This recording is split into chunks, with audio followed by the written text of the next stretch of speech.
Espalier is a way of training fruit trees to grow flat against a wall, fence, or trellis. Instead of a wide spreading tree, you guide the branches into a single plane. This technique has been used for centuries in Europe and is still one of the best options for small yards, patios, and urban gardens. Espalier saves space, increases light exposure, and makes fruit easier to manage and harvest. In this video, I'll explain how to plant an espalier, choose a good variety, and we'll walk you through two popular pruning methods. If you have a tiny yard or a narrow city lot, this is the technique for you. It does take planning and regular pruning to grow espaliers, but the results are worth it. There are several ways to grow them: up against a wall or freestanding. Freestanding forms are often attached to wires and used as fencing or to just kind of define the edges of your garden. The most common method is to train the branches to extend horizontally against the wall. However, pruning them in a fan shape is also attractive and productive. We will talk more about the pruning in a minute. Espalier is a French word derived from the Italian spalliera, which means something to rest the shoulder against. The term can be pronounced espalier or espalier. Hi, I'm Amy, founder of Fox Run Environmental Education, and I make videos on organic gardening and wildlife conservation. My 2026 garden planner is out. This is a logbook to help you stay organized and on task, with some tips on when I plant in zones 5 and 6. Like any fruit tree, espaliers need the right location. These trees depend on good light and airflow because their growth is confined. Full sun is essential. Most fruit trees need at least 6 to 8 hours of direct sunlight each day. A south or west facing wall is ideal in cooler climates because it reflects heat and helps fruits ripen. In hotter regions, an east facing wall works well and reduces the heat stress during the afternoon. Airflow matters. While walls provide warmth, stagnant air increases disease pressures. Avoid tight corners where air does not move. A fence with gaps or a freestanding trellis often provides better airflow than a solid wall. Wind exposure should be moderate. Strong winds can damage trained branches, especially when trees are young. Soil drainage is critical. Espalier trees are long-term plantings, so they should never sit in wet soil. Choose a location where water drains well, or amend the soil before planting with compost to improve the structure of it. Raised beds can work if they are deep enough to support the roots. Keep in mind, soil next to foundations may be poor quality. Even though they are dwarf trees, they should be planted 10 to 12 feet apart.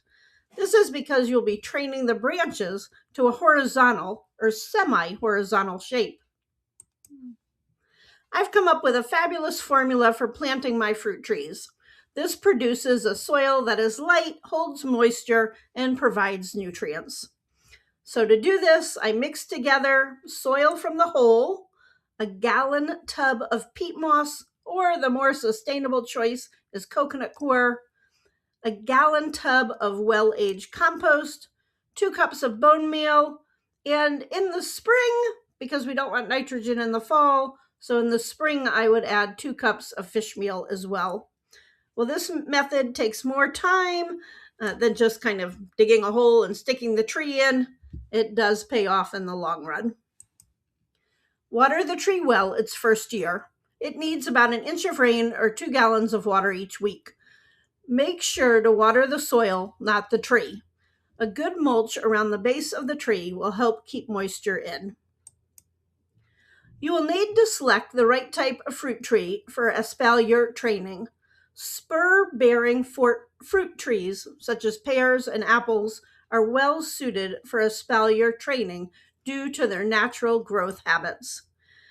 Apples and pears produce fruit on short lateral branches known as spurs, which develop close to the main trunk.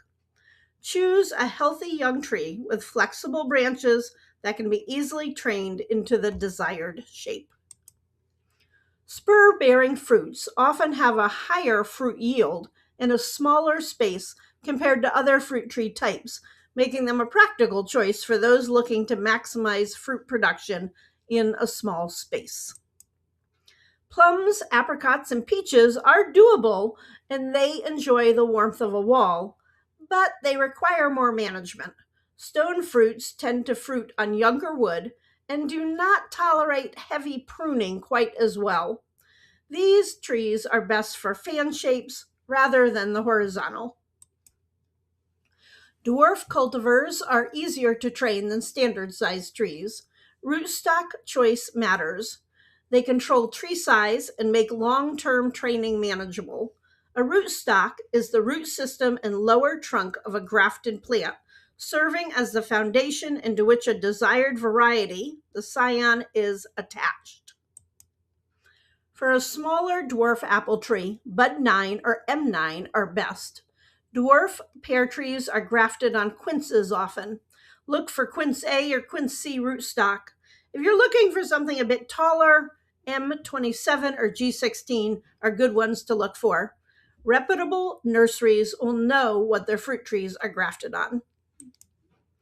Consider pollination of your trees. Are they self-pollinating or need to cross-pollinate? Some apple varieties like Golden Delicious are considered self-pollinating and do well with pruning. Classic or heirloom varieties like Cox Orange Pippin are great for espalier shaping, but do need a pollination friend. Before planting, decide on the shape you want. The shape determines how you prune and train the tree from the very first year onward. Before you plant, you also need to decide how you will attach and train the tree. Install your support system when you are planting so you are ready. This may be wires attached to a wall, a trellis, or tension fence. Support should be strong enough to last a very long time. Or you can choose to use a wooden frame like shown here at Mount Vernon. Horizontal is the most common style. It has a central vertical trunk with horizontal branches trained at regular intervals. This form works well for apples and pears, and it's pretty easy to maintain. Plant bare root trees whenever possible because they establish faster and are easier to train from the beginning. Install your support system at planting. Use 8 to 10 gauge wire and 4x4s if you're building a frame. When the trees are planted, cut them back to about 2 or 3 inches above that first wire. Use garden ties or training wires to secure the trunk or the branches to the supporting structure as they grow. This encourages side shoots to form at the right level. Training espalier is about guiding growth early, not forcing it later. Allow it to grow that first summer. In fall, choose the 2 best side branches and tie them to the wire. Allow the vertical stem to grow until it reaches the next wire. Prune out side shoots growing in between the wires.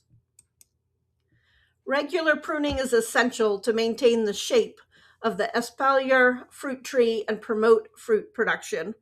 Prune the tree in late winter or early spring to remove any damaged or dead or crossing branches.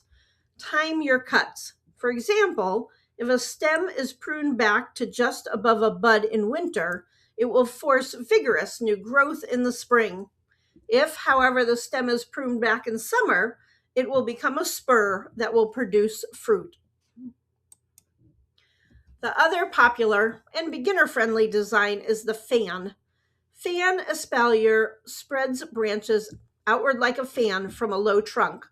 Choose several branches to serve as the main limbs of the fan shape, radiating outward from the trunk. Secure main limbs to a support structure like a fan, ensuring an open, evenly spaced arrangement. Prune any additional growth not aligned with the desired fan shape. This style is best for stone fruits and figs because it allows for regular renewal of fruiting wood. Regular pruning is essential to maintain the shape of the espalier fruit tree and promote and get good fruits. Prune the tree in late winter or early spring to remove dead, damaged, or crossing branches. So, the same that we would do with any fruit tree. Espalier training happens over several years. The goal is slow, steady structure building rather than fast growth. The new shoots grow as the new shoots grow. Select the strongest ones for your framework. Tie them gently to the support using soft ties that don't cut into the bark. Never force branches into position. Bend them gradually over a series of weeks. Remove unwanted vertical shoots early. This keeps energy focused on the branches you want to keep. Summer pruning is especially helpful for controlling growth. Once the main structure is set, focus on developing those fruiting spurs. These short shoots form along the branches and produce flowers and fruit year after year. Espalier fruit trees benefit from regular fertilization to support healthy growth and fruit production. Mulch with 2 inches of aged compost in the spring. Foliar feed with fish emulsion and seaweed. Fish emulsion is my favorite. Water the tree deeply during dry periods, especially when it's young and establishing roots. I have a free download for orchard maintenance on the website on the resources page. I'll have the link in the description.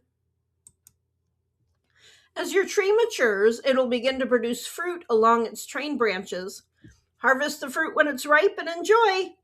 You can check out my video on orchard maintenance next. Please boop that like button. Thanks for watching and have a wonderful holiday.